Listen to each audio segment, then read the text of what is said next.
الحمد للہ رب العالمین الرحمن الرحیم والصلاة والسلام علی سید الانبیاء والمرسلین خاتم النبیین وعلی آلہ واصحابہ اجمعین۔ اعوذ باللہ من الشیطان الرجیم، بسم اللہ الرحمن الرحیم۔ رب اشرح لی صدری ویسر لی امری واحلل عقدۃ من لسانی یفقہوا قولی رب زدنی علما۔ اما بعد، معزز ناظرین گرامی، السلام علیکم ورحمۃ اللہ وبرکاتہ۔ ہفتہ وار درس قرآن کے ساتھ حاضر خدمت ہوں۔ سورہ یونس کا ذکر چل رہا ہے۔ پچھلے آیات فرعون اور حضرت موسیٰ علیہ السلام کا ذکر تھا۔ اب جو اگلی آیات ہے اس میں کچھ آیات ہیں، لیکن مین جو آیات آ رہی ہے اس میں حضرت یونس علیہ السلام کا ذکر ہے۔ انشاءاللہ ان کے بارے میں جب آیت آئے گی تو میں ان کا ذکر مبارک پیش کروں گا۔ اب آیت مبارکہ 96 سے ہم شروع کرتے ہیں۔ پچھلی آیت یہ تھی کہ حضرت موسیٰ سے کہا گیا تھا کہ اللہ تعالیٰ نے جو آپ کو حق دیا ہے اس پہ آپ ثابت قدم رہیں اور شک کرنے والوں میں سے نہ ہوں، تاکہ اگر ایسا نہ ہوا تو پھر آپ خسارے میں چلے جائیں گے۔ اور یہ مکہ شریف کے مسلمانوں کے لیے بھی یہ ایک قسم کی تلقین تھی کہ جو موجودہ مشکل حالات ہیں ان میں آپ لوگ گھبرائیں نہیں۔ آیت مبارکہ سماعت فرمائیں۔ ولا تكونن من الذين كذبوا بآيات الله فتكون من الخاسرين إن الذين حقت عليهم كلمة ربك لا يؤمنون ولو جاءتهم كل آية حتى يروا العذاب الأليم۔ 3 آیت مبارکہ ہیں۔ پہلی آیت میں نے عرض کی ہے، پچھلی آیت سے تعلق ہے کہ وَلَا تَكُونَنَّ مِنَ الَّذِينَ كَذَّبُوا، آپ ان میں سے نہ ہو جائیں جن لوگوں نے اللہ کی نشانیوں کو جھٹلایا اور نقصان اٹھانے والوں میں سے ہو گئے۔ من الخاسرین، خسارہ۔ یہ مسلمانوں کے لیے ہے کہ بھئی وقتی طور پر جو مشاکل آتی ہیں، تکالیف آتی ہیں، جو تبلیغ کرنے والے ہیں، یہ جو ایک مقصد کے لیے زندگی گزارنے والے ہیں، ان کے لیے یہ بڑی اہم ہے۔ اگر آپ کا مقصد عظیم ہے تو آپ اس عظیم مقصد کے لیے بڑی سے بڑی تکالیف برداشت کرنے میں کوئی تکلیف محسوس نہیں کریں گے، بلکہ وہ تکلیف آپ کو مقصد کے قریب لے جائے گی، مقصد کے قریب لے جائے گی، کیونکہ وہ فراق کو کم کرنے والی ہوگی۔ پھر آگے فرمایا، چونکہ قصہ سارا بیان کیا تھا حضرت موسیٰ علیہ السلام کا پرانا قصہ، کس طرح پہ غضب آیا۔ ان الذین حقت علیہم کلمۃ ربک، کہ اللہ کا غضب جن پر واقع ہو گیا وہ ایمان لانے والے نہیں تھے، وہ ایمان لانے والے نہیں تھے، اس لیے ان پر غضب اللہ تعالیٰ کا واقع ہو گیا۔ اگر وہ ایمان لانے والے ہوتے تو ان پہ یہ غضب نہ آتا۔ اور پھر فرمایا کہ وہ ایمان بھی نہیں لائیں گے، لا یؤمنون، ایمان بھی نہیں لائیں گے۔ وجہ اس کی یہ ہے کہ اللہ کی حکمت یہ ہے، یہ اللہ کا اصول ہے۔ آگے آئے گا کہ بھئی آپ ہر بندے کو مسلمان نہیں بنا سکتے، ابھی آپ دیکھیں گے آیت یونس کی بات، کہ اللہ نے ایک اصول بنایا ہوا ہے کہ اس نے اپنی اس مخلوق کو اپنا خلیفہ بنایا ہے اور اسے عقل اور سمجھ دی ہے اور اسے اختیار دیا ہے، تو وہ اختیار کو ایکسرسائز کرنے کے لیے اس کو مہلت بھی دی ہے، اور یہ مہلت اس کی ہے اس دنیا میں آنے سے لے کر موت کے عین وقت سے پہلے تک۔ موت کے وقت وہ ختم ہو جاتا ہے، اس سے وقت نہیں، اس سے پہلے اس کو یہ مہلت ہے کہ اس میں وہ اپنا اختیار استعمال کرے اور اختیار کو استعمال کرتے ہوئے اپنے آنے والے مستقبل کا فیصلہ کرے، اور مستقبل اس کا کیا ہے؟ آخرت کی زندگی۔ یہ بڑا اچھا سبق ہے مسلمانوں کو اس دنیا کے لیے بھی، کہ یہ دنیا جو ہماری عمل کی ہے، اسی میں جو ہم عمل کمائیں گے وہ ہمیں کام دے گا، اس دنیا کے اندر بھی کام دے گا اور آخرت میں بھی کام دے گا۔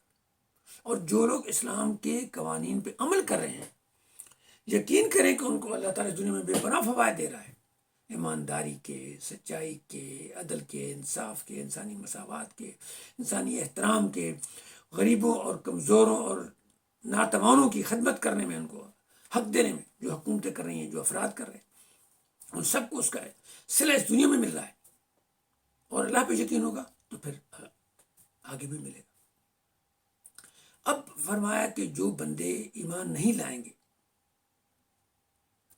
وہ اس لیے کہ انہوں نے اپنا فیصلہ کر لیا ایمان نہ لانے کا، اور ان کا فیصلہ یعنی اللہ کا جو فیصلہ کہا تو گیا ہے کہ ان کے اوپر جو فیصلہ ہو چکا ہے وہ ان کے اپنے اعمال کی وجہ سے ہو چکا ہے، کیونکہ جب وہ اپنے اعمال میں ضد کی وجہ آ گئے کہ میں نہ مانوں تو ٹھیک ہے، نہ مانے، ان کو اللہ نے آزاد اختیار دیا، اس کی بنا پر ان کو سزا ملے گی۔ فرمایا کہ اگر وہ عذاب کو بھی دیکھ لیں،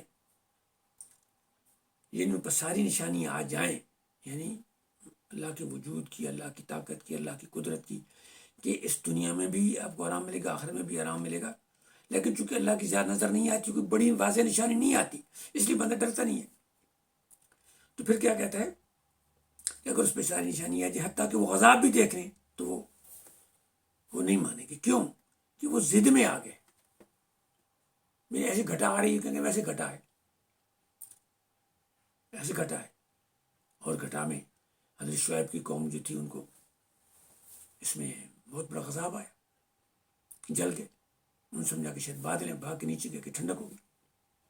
تو عذاب بھی دیکھ لیں گے تو اس وقت بھی کیا ہے، وہ اسی ضد پہ رہیں گے۔ تو یہ تجزیہ یہ کیا گیا ہے کہ انسانی ضد کی طرح بہت بڑا فیکٹر ہے، انسانی نفسیات میں، انسان کے ڈیفالٹ میں جو ضد ہے وہ ایک بہت بڑا فیکٹر ہے۔ لہٰذا جب آپ معاملات کو حل کر رہے ہوں تو اس فیکٹر کو اگنور نہ کریں، ایسا نہ ہو کہ آپ ضد پہ ضد پیدا کرتے جائیں اور نقصان ہو جائے۔ خاص کر مبلغ کو، تبلیغ کرنے والے کو یہ بڑا ضروری ہے کہ ایسی تبلیغ نہ کرے کہ اسے ضد پیدا ہو جائے، اور ضد تشدد کو جنم دیتی ہے، اور ضد خود تشدد کا ایک حصہ ہے، ایکسٹریمزم کا ایک حصہ ہے۔ اگلی آیت مبارکہ ہے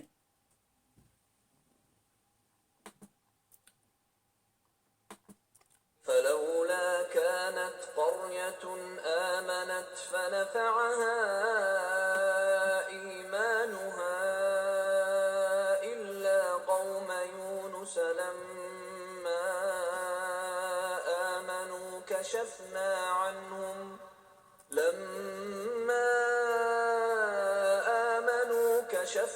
عنهم عذاب الخزي في الحياة الدنيا ومتعناهم إلى حين۔ آیت مبارک حضرت یونس کے بارے میں، حضرت یونس کا ذکر یہ ہے کہ آپ فرعون، بنی اسرائیل کے پاس، فرعون کے بعد جب بنی اسرائیل فلسطین میں آ گئی تو وہاں بنی اسرائیل اس کے مطابق زندگی بسر کر رہی تھی، انبیاء آتے گئے۔ حضرت یونس علیہ السلام نینوا عراق کا ایک علاقہ ہے، آپ وہاں سے عراق آئے، 40 سال میں آپ کو نبوت ملی، اور نینوا کے علاقے میں موصل شہر جو ہے وہ دریا دجلہ کے کنارے پہ، یہ وہاں کا واقعہ ہے، بہت پرانا واقعہ ہے۔ ابھی بھی نینوا جو ہے اس علاقے کو، جو اس کا جو صوبہ ہے، یہ جو بھی اس کو نینوا کہتے ہیں، اب وہاں آباد ہو گئے، تبلیغ شروع کری، 40 سال میں آپ کو نبوت ملی، یہ حکم ہوا کہ تبلیغ کریں، تبلیغ آپ نے کر دی، تبلیغ آپ کرتے رہے، لوگ اس سے کوئی متاثر نہیں ہوئے، ضد اور تکبر میں آ گئے، آپ کی سخت مخالفت شروع کر دی۔ آپ نے ان کو ڈرایا کہ بھئی اگر نہیں مانو گے تو اللہ کا غضب آ جائے گا، جس طرح کہ تمام اسلامی کتابوں میں آیا ہے کہ اگر لوگ خدا کو نہیں مانیں گے، احکام نہیں مانیں گے، عمل نہیں کریں گے، تو ان کی بدعمالی کے سبب، ان کے اس جرم کے سبب ان پہ غضب آ جائے گا۔ اپنے آپ کو بدل نہیں تو پھر غضب، بعض اوقات مہلت ہوتی ہے، زیادہ ٹائم گزر جاتا ہے، بعض اوقات مہلت نہیں ہوتی، لیکن اب امت مسلمہ پہ اللہ تعالیٰ نے حضور صلی اللہ علیہ وسلم کے صدقے کمپلیٹ تباہی کا غضب کو اٹھا لیا ہے، تمام دنیا سے اٹھا لیا۔ غضب تو آئے گا اعمال کا، وہ تو اللہ تعالیٰ کا ایک قانون ہے، جب کہ بتا دیا گیا ہے، لوگ عمل نہیں کریں گے تو لوگوں نے آپ کی بات نہیں مانی بلکہ تشدد کیا. آپ نے ان کو 3 دن کا الٹیمیٹم دیا کہ بھائی 3 دن عذاب نہیں آیا تو 3 دن تک اگر تم نے اپنے اعمال نہیں بدلے، توبہ طائب نے اپنا مسلمان نہیں ہوئی، اللہ کے احکام کو نہیں مانا، اقرار نہیں کیا، تو عذاب آ جائے گا. وہ زیادہ اور زیادہ آپ سے تشدد کرنے لگے، مخالفت کرنے لگے کہ دیکھتے ہیں بھائی کیا ہوتا ہے. حضرت یونس علیہ السلام ایک قسم کے پریشان ہو کر، نا امید ہو کر وہاں سے چل پڑے، شہر سے باہر نکل گئے. اب تیسرا دن تھا، 2 دن تو گزر گئے، عذاب نہیں آیا. آپ دل میں آیا کہ بھائی اللہ تعالیٰ کی ذات بے نیاز ہے، ممکن ہے عذاب آتا ہے نہیں آتا، میں نے تو پیشین گوئی کر دی ہے، اللہ سے التجا بھی کی ہے، اور اگر نہیں آیا تو ظاہر ہے مجھے جھوٹا سمجھیں گے، ویسے بھی جھوٹا سمجھتے ہیں. تو اس پریشانی کشمکش کی حالت میں آپ وہاں سے تشریف لے گئے اور باہر دور جا کے کہیں کسی شہر میں، یہ کیونکہ عذاب کی نوعیت تو بہت شدید تھی، ایسی تو نہیں تھی کہ کوئی گھر میں آنا تھا، وہ تو پورے کا پورا شہر تباہ ہونا تھا. آپ وہاں انتظار کرنے لگے. جب تیسرا دن ہوا تو عذاب کے آثار، بادل اور وہ شروع ہو گئے. جب لوگوں نے دیکھا عذاب آ رہا ہے تو ادھر ادھر بھاگے. حضرت یونس کی تلاش کی، آپ وہاں تھے نہیں ملے. لوگ اور پریشان ہو گئے کہ بھائی اب تو ان کے ذریعے اگر معافرت طلب کر لیتے شاید معافرت ہو جاتی، یا ہم اقرار کر لیتے، عذاب ٹل جاتا. اب تو ٹلنے کے چانس نہیں ہے. اور پریشان ہو گئے. پھر کیا کیا؟ انہوں نے کہا بھائی آؤ توبہ کریں. انہوں نے بیوی بچے جانوروں کو سے باہر لے کے آ گئے اور گر گڑا کے رونے لگ گئے. جس قدر وہ رو سکتے تھے، پریشان ہو سکتے تھے، حیوانات کو، چھوٹے بچوں کو، بچے بلک رہے تھے. حیوانات بھی، اس لیے ہم کہتے ہیں کہ جب آپ نے بارش کی دعا کرنی ہو تو حیوانات کو بھی ساتھ لے چلے، کیونکہ بارش نہ ہونے کی وجہ سے حیوانات بھی ظلم کا شکار ہو جاتے ہیں، پریشانی کا شکار ہو جاتے ہیں. ان کو چارہ نہیں ملتا، ان کو پانی نہیں ملتا، گرمی زیادہ ہو جاتی ہے، ان کے جسم میں تھکاوٹ زیادہ پیدا ہوتی ہے. تو وہ بھی اللہ سے التجا کریں گی. کیوں کہ وہ بھی اللہ کی مخلوق ہے اور ان کا کوئی جرم نہیں ہے. جرم انسان کا ہے، اس کی وجہ سے حیوان بھی عذاب اٹھا رہے ہیں. تو وہ انسان کو بد دعا دیتے ہیں. جب وہ ساتھ جاتے ہیں تو بندہ کہتا کہ یا اللہ ہم تو گناہ گار ہیں، ان اپنے حیوانات پر جو تیری مخلوق ہے اس پر رحم فرما، اور ان کی رحم کر تو یہ ہمیں بارش عطا فرما. یہ فلسفی ہے، یہ ریزن ہے، ریشنلٹی ہے. تو اللہ تعالیٰ کو رحم آ گیا اور غضب اٹھا لیا. تو آیت مبارکہ میں یہی ہے کہ کوئی ایسا گاؤں نہیں ہے کہ جس کو اس کی توبہ نے نفع دیا ہو جب کہ نشانی آ گئے ہوں، یہ ایمان نفع جب نشانی اللہ کے غضب کی آ گئی ہوں اور اس کو پھر اس نے نفع دیا ہو، ایسا کوئی نہیں تھا. وہ کون تھا؟ وہ فرمایا کہ وہ صرف حضرت یونس علیہ السلام کی قوم تھی کہ اس نے غضب دیکھا، نشانی دیکھی، ہم ایمان لے آئے اور ان کی ایمان نے نفع ایمان، اور ان کی ایمان نفع دیا، اللہ قوم یونس کو دیا. باقی سب نے جب عذاب دیکھا توبہ کی لیکن وہ تباہ ہو گئے. اور پھر ہم نے کیا کیا؟ جب وہ ایمان لے آئے، گر گڑائے، توبہ کی، تو ہم نے اسے کشفنا عنہم، اس پہ جو غضب تھا اس پہ ہم نے ہٹا لیا اور ان کو دنیا کی زندگی میں موقع دیا کچھ حد تک کہ وہ صرف اٹھا.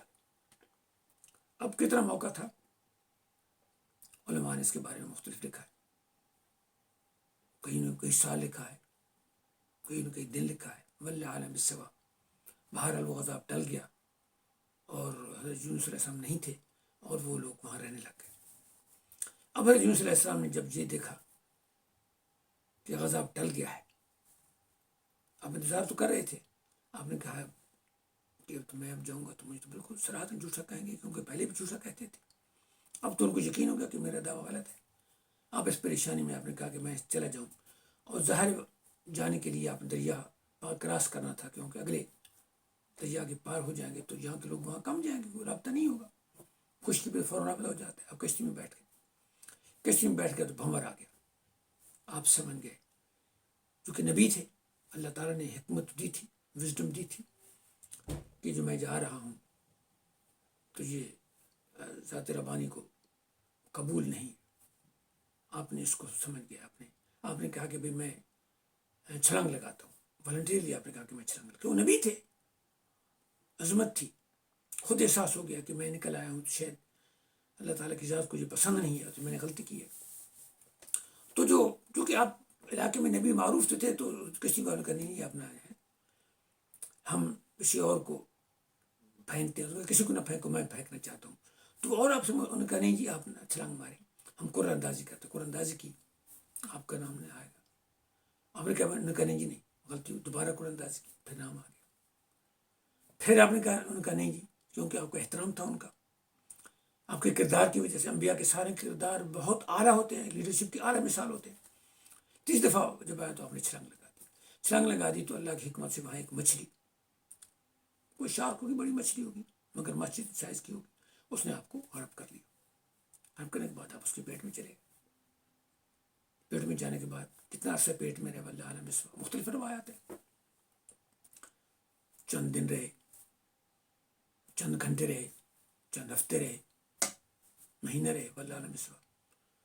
آپ نے مچھلی کے پیٹ میں ظاہر ہے کیمیکل تھا, افیکٹ ہوا, آپ نے وہاں توبہ شروع کر دی, اور آپ کا احساس ہوا کہ اللہ مجھ سے, میں نے غلطی کی ہے جو میں آپ کی صریحاً اذن لینے کے کو چھوڑ کے چلا. یعنی آپ سے صحیح میں نے اذن نہیں لیا, اگرچہ وہاں حکم نہیں تھا کہ آپ ٹھہرے, نہ یہ حکم تھا کہ آپ چھوڑے, لیکن بحیثیت نبی, بحیثیت لیڈر, اگر آپ وہاں آپ کی موجودگی کو اہم سمجھا گیا, کیونکہ تمام انبیاء کو بتایا جاتا ہے کہ اب آپ نکل جائیں, عذاب آنے والا ہے.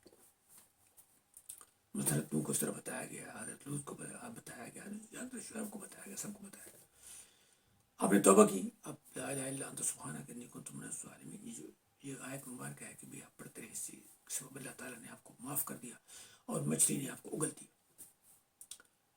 اور اگل گیا تو آپ کا جسم بہت کمزور ہو چکا تھا اندر کیمیکل کی وجہ سے. ہمارے اسٹمک میں کوئی چیز جاتی ہے تو کیمیکل کی وجہ سے وہ بہت کمزور ہو جاتی ہے. تو جب کنارے پہ لے جا کے پھینک دیا تو اللہ تعالیٰ نے وہاں ایک بیل پیدا کر دی آپ کی باڈی کو پروٹیکٹ کرنے کے لیے, دھوپ سے.